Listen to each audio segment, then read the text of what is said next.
بسم اللہ والحمد للہ والصلاة والسلام علی رسول اللہ اما بعد۔ عزیز سامعین و سامعات، انشاءاللہ آج کے اس درس میں ہم دروس اللغت العربیہ کا 11واں سبق پڑھیں گے۔ ان دروس کی خصوصیات آپ کے سامنے ہیں، ان کو اینیمیشنز کے ذریعے بنایا گیا ہے۔ اس کے علاوہ صفحہ نمبر بھی ویڈیو میں ڈال دیا گیا ہے۔ تمام تمارین حل کیے جائیں گے انشاءاللہ، اور عربی کی آپ کو اگر پی ڈی ایف چاہیے اردو اور انگریزی کے ساتھ تو آپ ہم سے رابطہ کر سکتے ہیں۔ مزید کوئی بھی ڈاؤٹ یا اشکال ہے تو آپ براہ راست ہم سے واٹس ایپ پہ چیٹ کر سکتے ہیں۔ تو چلیے شروع کرتے ہیں۔ درس الحادی عشر یعنی 11واں سبق، 11th لیسن، ٹھیک ہے۔ بیتی میرا گھر۔ اس درس میں خاص طور پہ آپ کو متکلم یا کے بارے میں بتایا گیا۔ متکلم یا جب کبھی آپ کسی اسم پر داخل کریں گے تو اس کا مطلب کیا ہوگا؟ میرا۔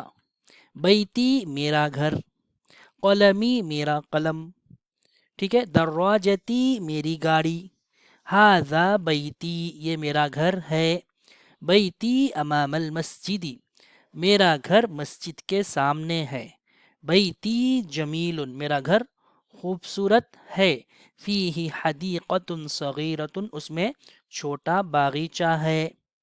اس جملے میں ہاذا استعمال کیا گیا جو کہ اس میں اشارہ ہے، قریب کے لیے، مذکر کے لیے استعمال ہوتا ہے، ٹھیک ہے۔ اور امامہ استعمال کیا گیا یعنی سامنے۔ اس کے علاوہ فیہ جو آپ دیکھ رہے ہیں اس جملے میں، فیہ حدیقۃ صغیرۃ، یہی کیا ہے؟ ضمیر متصل ہے، اس کی ضمیر پیچھے بیت کی طرف جا رہی ہے۔ اگر مذکر ہے تو آپ کو یہ والا استعمال کرنا پڑے گا، اگر مؤنث ہے تو آپ ہاں استعمال کریں گے، جیسے کہ نیچے کی مثال میں دیکھیے، ہذہ غرفتی یہ میرا کمرہ ہے، فیہا نافذۃ کبیرۃ اس میں بڑی کھڑکی ہے، فیہا کا استعمال ہو رہا ہے کیونکہ غرفتن یہ مؤنث ہے۔ اگر مؤنث ہوگا تو آپ کو ہا کا استعمال کرنا ہوگا، اگر مذکر ہوگا تو ہو کا استعمال کریں گے۔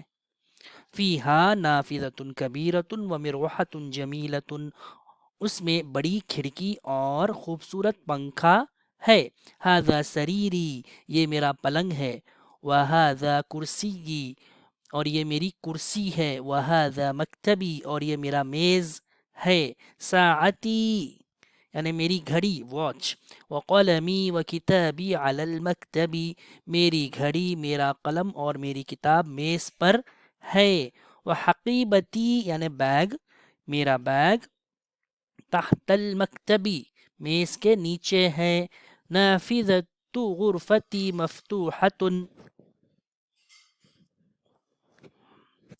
میرے کمرے کی کھڑکی کھلی ہوئی ہے۔ نافذۃ مضاف ہے، غرفتی مضاف الیہ ہے، میرے کمرے کی کھڑکی کھلی ہوئی ہے۔ ہذہ غرفۃ اخی غور کریے، یہ میرے بھائی کا کمرہ ہے، ہذہ غرفۃ اخی، وتلک غرفۃ اختی اور وہ میری بہن کا کمرہ ہے، غرفۃ اخی کبیرۃ میرے بھائی کا جو کمرہ ہے وہ بڑا ہے، وغرفۃ اختی صغیرۃ میری بہن کا کمرہ چھوٹا ہے، غرفۃ اخی امام غرفتی میرے بھائی کا کمرہ میرے کمرے کے سامنے ہے، وغرفۃ اختی امام المطبخ اور میری بہن کا کمرہ کچن کے سامنے ہے، لی اخ واحد میرا ایک بھائی ہے۔ یہ جو بار بار آپ ہے سن رہے ہیں یہ بہت ہی زیادہ اہم چیز ہے، وہ اس لیے کیونکہ اگر مبتدا اور خبر ہوگا تو اسی صورت میں ہے کا ترجمہ آئے گا جملے اسمیہ میں، اگر وہ مبتدا اور خبر نہیں ہے تو اس میں ہے کا ترجمہ نہیں آئے گا، ٹھیک ہے۔ لی اخ واحد میرا ایک بھائی ہے، اسمہ اسامۃ کیونکہ اس کے ساتھ تا لگ رہی ہے تو اگر کسی مرد کے نام کے ساتھ تا جڑ جائے گی تو اس پر تنوین نہیں آئے گی، اسمہ اسامۃ میرا ایک بھائی ہے، اس کا نام اسامہ ہے، ولی اخت واحدۃ اسمها سعاد میری ایک بہن ہے اور اس کا نام سعاد ہے، ابی و امی فی تلک الغرفۃ الکبیرۃ میرے باپ اور میری ماں اس بڑے کمرے میں ہے، انا احب امی انا احب ابی و امی میں میرے والد اور میری ماں سے محبت کرتا ہوں، و احب اخی و اختی اور میرے بھائی اور میری بہن سے محبت کرتا ہوں۔ یہاں پر احب فعل اور فاعل ہے، میں محبت کرتا ہوں. ٹھیک ہے، اس کو اچھی طرح یاد رکھیے. تمارین، اقرأ وکتب، پڑھو اور لکھو. من فی هذا البیت، اس کمرے میں کون ہے؟ فیہ حامد، اس میں حامد ہے. ماذا فی الحقیبت، بیگ میں کیا ہے؟ فیہا کتابی و قلمی و دفتری. دیکھیے یہاں پر بتانے یہ چاہتے ہیں کہ فیہی کب استعمال کریں گے اور فیہا کب استعمال کریں گے. فیہی دراصل وہ ہو تھا، فا آنے کی وجہ سے ہی ہو گیا. اگر مذکر ہے، جیسے بیت مذکر ہے تو فی ہی کہیں گے. اب یہاں پر اس مثال میں الحقیبہ مؤنث ہے تو ہا کا استعمال کریں گے. چلیے آگے بڑھتے ہیں. من فی السیارتی فیہا ابی و امی و اخی و اختی، کار میں کون ہے؟ اس میں میرے والد، میری ماں، میرا بھائی اور میری بہن ہے. من فی مسجد الجامعۃ الآن، جامعہ کی مسجد میں اب کون ہے؟ الآن یعنی اب، رائٹ ناؤ. ما فیہ احد، اس میں کوئی نہیں ہے. من فی ہذہ الغرفۃ، اس کمرے میں کون ہے؟ فیہا المدیر. دیکھیے ہا کا استعمال ہو رہا ہے غرفہ کے لیے، اس میں یعنی غرفہ میں، تو غرفہ مؤنث ہے اسی لیے ہا ضمیر متصل کو آپ استعمال کریں گے. اقرأ احب ابی و امی، احب اخی و اختی، احب زمیلی، احب استاذی، احب اللہ. اب یہاں سے دیکھیے آپ، یہ جو لفظ آ رہا ہے لفظ اللہ، یہ جملے میں مفعول بھی کہلاتا ہے. مفعول بھی، جیسے کہ یہاں دیکھیے احب النبی صلی اللہ علیہ وسلم، میں نبی کریم صلی اللہ علیہ وسلم سے محبت کرتا ہوں. ٹھیک ہے، یہ مفعول بھی کہلاتا ہے. احب اللغۃ العربیۃ، میں عربی زبان کو محبت کرتا ہوں. اللغۃ مفعول بھی کہلاتا ہے. ٹھیک ہے، اب یہ مفعول بھی کیا ہے؟ ٹھیک ہے، آپ کو میں انشاءاللہ آگے بتاؤں گا. یہاں دیکھیے مفعول بھی کو ہمیشہ زبر دیتے ہیں. ٹھیک ہے، سمجھانے کے لیے آسان الفاظ میں. دراصل اس کا اصطلاحی جو ٹرم ہے، لفظ ہے، وہ ہے نصب. ٹھیک ہے، مفعول بھی کو ہمیشہ نصب دیتے ہیں. اگر اس کے ساتھ یا آ جائے تو اس صورت میں آپ کو اس کی جو علامت ہے نظر نہیں آئے گی. جیسے احب ابی، احب ابیا ایسے نہیں کہیں گے. احب ابی، احب اخی، احب زمیلی، تو ان صورتوں میں اس پر زبر نظر نہیں آئے گا. اس کے علاوہ ہے جیسے احب اللہ، احب النبی، احب اللغت، تو جو بھی مفعول بھی ہے اس کو آپ کو کیا دینا ہے؟ زبر دینا ہے. ٹھیک ہے، اس کا اعراب نصب ہوگا. اس کی تفصیل انشاءاللہ ہم آپ کو آگے کے دروس میں بتائیں گے. چلیے اس کا ایکسپلینیشن تھوڑا سا دیکھیے، بہت ہی اہم ٹاپک ہے یہ. جیسے کہ آپ کے سامنے جملہ ہے اکلا ساجد التفاح، اکلا کھانا، ساجد نے کھایا، کیا کھایا؟ سیب، ایپل. تو مفعول بھی کسے کہتے ہیں؟ جس چیز پر اس کام کا اثر ہو رہا ہو. جیسے اکلا ایک کام ہے، کس چیز کو کھایا جا رہا ہے؟ آبجیکٹ، وہ ہے مفعول بھی. کس چیز کو کھا رہے ہیں آپ؟ تفاح کو، سیب کو، تو یہ مفعول بھی کہلاتا ہے. اس کو کیا دیں گے؟ نصب دیں گے. ٹھیک ہے، نصب دے دیا ہم نے. قتل ساجد الحیۃ، ساجد نے سانپ کا قتل کیا. کس کا قتل کیا؟ وہ آبجیکٹ ہے، اس کو عربی میں مفعول بھی کہتے ہیں، مفعول بھی کہتے ہیں. اس کو کیا دیں گے؟ نصب دیں گے. ٹھیک ہے، نصب کی علامت وہاں پہ زبر آپ کو نظر آ رہی ہے. قرأ یاسر، یاسر نے پڑھا. کس کو پڑھا؟ القرآن، اس کو نصب دیں گے. سمع زید، زید نے سنا. کیا سنا؟ الاذان، یہ مفعول بھی کہلاتا ہے. اس کو انگلش میں آبجیکٹ کہتے ہیں.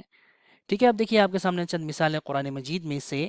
انا انزلنا الیک الکتاب، ہم نے آپ کی طرف نازل کیا. کس کو؟ الکتاب، یہ مفعول بھی کہلاتا ہے. مفعول بھی کو ہمیشہ نصب دیتے ہیں. یہاں پر نصب کی جو علامت ہے وہ زبر ہے. الذین یقیمون الصلاۃ ویؤتون الزکاۃ، جو لوگ نماز کو قائم کرتے ہیں. کس کو قائم کرتے ہیں؟ نماز کو. الصلاۃ مفعول بھی، اس کو نصب دیں گے. ویؤتون الزکاۃ، اور زکوٰۃ ادا کرتے ہیں. الزکاۃ مفعول بھی. وورث سلیمان داود، سلیمان علیہ السلام داؤد علیہ السلام کے وارث بنے. ٹھیک ہے. ولا تأکلوا اموالکم بینکم بالباطل، ٹھیک ہے، تم مت کھاؤ تمہارا مال، لا تاکلو مت کھاؤ، کس کو مت کھاؤ؟ اموالا، ٹھیک ہے، جو چیز کھائی جا رہی وہ کیا ہے؟ اموال ہے، تو اس کو کیا کہتے ہیں؟ وہ مفعول بھی ہے، اس کو ہم نصب دیں گے، ٹھیک ہے۔ اور یہاں کی اوپر کی مثال میں ورثہ فعل ہے، سلیمان فاعل ہے، داؤدہ مفعول بھی ہے، ٹھیک ہے، داؤدہ یہاں پہ مفعول بھی ہے۔ یہاں دیکھیے اولئک الذین اشتروا الضلالۃ بالہدی، انہوں نے گمراہی کو خرید لیا ہدایت کے بدلے میں۔ خریدنا جیسے ہم خرید و فروخت کرتے ہیں بازار میں، شاپنگ مال میں، تو انہوں نے خرید لیا، کس کو خرید لیا؟ گمراہی کو۔ الضلالۃ وہ آبجیکٹ بن گیا، مفعول بھی بن گیا۔ وَلَقَدْ آتَيْنَا دَاوُودَ وَسُلَيْمَانَ، ہم نے داؤد اور سلیمان کو عطا کیا کیا؟ علما۔ تو یہاں پر اس جملے میں دراصل دو مفعول ہے، ٹھیک ہے، داؤد و سلیمان، وہ عاطفہ ہے، ٹھیک ہے، تو اس کو دوسرا مفعول نہیں کہتے ہیں، علما یہ مفعول دوم ہے۔ اس کی تفصیل انشاءاللہ ہم آپ کو آگے کے دروس میں بتائیں گے۔ تو ہم نے عطا کیا، ٹھیک ہے، کس کو دیا؟ داؤد کو، اسی لیے مفعول بھی ہے وہ، ٹھیک ہے۔ پھر واو عاطفہ ہے، سلیمانہ بھی وہ پہلے والے داؤد پر معطوف ہو رہا ہے، علما کیا دیا، یہ بھی مفعول ثانی ہے۔ بہرحال مختصر یہ کہ آپ کو مفعول بھی کو نصب دینا ہے۔ یہ دیکھیے یؤتی الحکمت من یشاء، اللہ تعالیٰ حکمت عطا کرتے ہیں جس کو وہ چاہتے ہیں، یؤتی دیتے ہیں، کیا دیتے ہیں؟ آبجیکٹ کیا ہے؟ الحکمت، یہ مفعول بھی ہے۔ فاولئک یدخلون الجنۃ، وہ لوگ کس میں داخل ہوں گے؟ جنت میں داخل ہوں گے، تو جنت کیا بن گیا؟ مفعول بھی بن گیا۔ وقالوا ما لهذا الرسول یأکل الطعام، یأکل کھاتے ہیں، کیا؟ طعام کھانا، الطعام مفعول بھی بن گیا، ٹھیک ہے۔ وقاتل داود، داؤد علیہ السلام نے جالوتا، جالوت کا قتل کیا، ٹھیک ہے، جالوتا مفعول بھی کہلائے گا، آبجیکٹ کہلائے گا، اس کو آپ کو ہمیشہ نصب دینا ہے، ٹھیک ہے، نصب یاد رکھیے زیادہ بہتر ہے۔ اب نصب کیا ہے؟ یہ جو ہے نا آسان الفاظ میں سمجھنے کے لیے زبر ہے۔ وقد كان فريق منهم يسمعون كلام اللہ، ان میں سے ایک گروہ ایسا تھا جو اللہ کے کلام کو سنتا تھا۔ یسمعون وہ سنتے تھے، کس کو؟ کلام اللہ، کلام اللہ دیکھیے آپس میں مضاف اور مضاف الیہ ہے، کلامہ کو ہم نے نصب دیا۔ فاسأل الذین یقرؤون الکتاب من قبلک، ان سے آپ سوال کریے جو آپ سے پہلے تھے، کیا کرتے تھے؟ کتاب کو پڑھتے تھے، یقرؤون پڑھتے تھے، کیا؟ الکتابہ، تو الکتابہ کیا بن گیا یہاں پہ؟ مفعول بھی بن گیا۔ امید کرتا ہوں کہ آپ کو یہ درس سمجھ میں آیا ہوگا۔ مزید آپ کو اگر کوئی ڈاؤٹ ہے تو آپ ہم سے براہ راست سوال کر سکتے ہیں۔ اس کے علاوہ ایک خاص چیز آپ کو بتانا یہ تھا کہ ان ویڈیوز کو ہم صرف 15 منٹ کی حد تک ہی بنا سکتے ہیں، کیونکہ اس کی لمٹ اتنی ہی ہے، اسی لیے ہم خاص طور پہ جب ہمارا وقت قریب ہوتا ہے کہ ختم ہو جائے تو ہم کو تھوڑا تیزی سے بولنا پڑتا ہے، اس کے لیے آپ سے معذرت۔ السلام علیکم ورحمۃ اللہ وبرکاتہ۔